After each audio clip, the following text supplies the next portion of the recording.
Hello there, greetings everybody. Welcome here to the Prog Monster. My name is Murph. I am the host of this show, a show dedicated to progressive rock and other forms of rock music. So we're here with the final episode of the series I'm running for the month of July, which is my 31 favorite rock albums released in 1969. And surprise, surprise. Actually, I don't know that this is going to be much of a surprise to people. I'm wondering how many people would actually guess this is going to be my number one album. King Crimson in the Court of the Crimson King. Probably, in my opinion, this is the best album released in 1969. Even more so than either the Jethro Tull or Zeppelin albums, as well as the S1. This one, I think, is not only a fantastic album with great instrumentation and vocals and some really memorable songs on it. It also, to me, is the cream of the crop and really the beginning of progressive rock as we know it.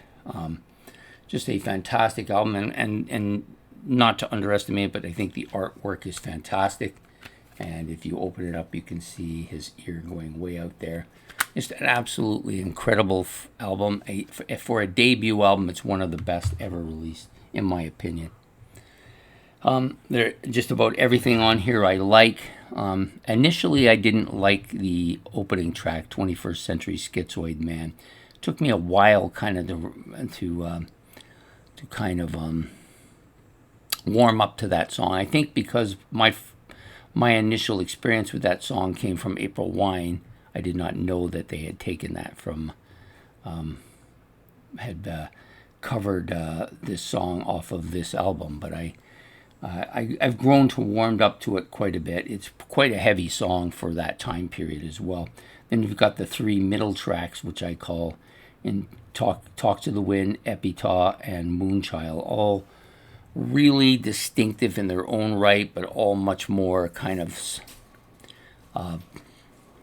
almost what's the word, pastoral in nature, like quieter songs, more introspective songs. All three of them are great. I love them all, and every single one of those three songs has been my favorite on this album at one point or another. And then they end off with In the Court of the Crimson King, another fantastic song. Overall, probably one of the best songs on the album. And to be honest with you, this is, to me, the best album that King Crimson has out. I still have a fair number of them to go through in the discography before I can really make an assessment of that, but it's holding on.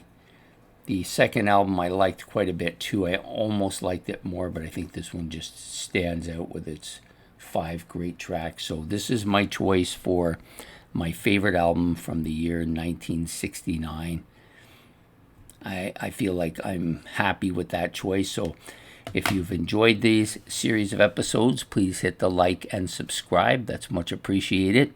And also, if you want to make any comments about this particular album or my final pick or King Crimson or In the Court of the Crimson King, you can do that. We will do one more episode. It'll be honorable mentions, which I'm going to talk about 5 or 6 other albums that didn't quite make the cut here, but probably should have.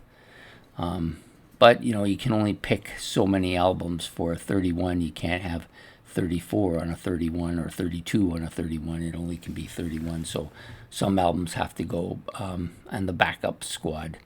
Anyways, I thank you for showing up for the month for this series. We will be starting a new series tomorrow. I hope to see you all for that. So have yourself a good day, good night, and goodbye here from Prog Monster.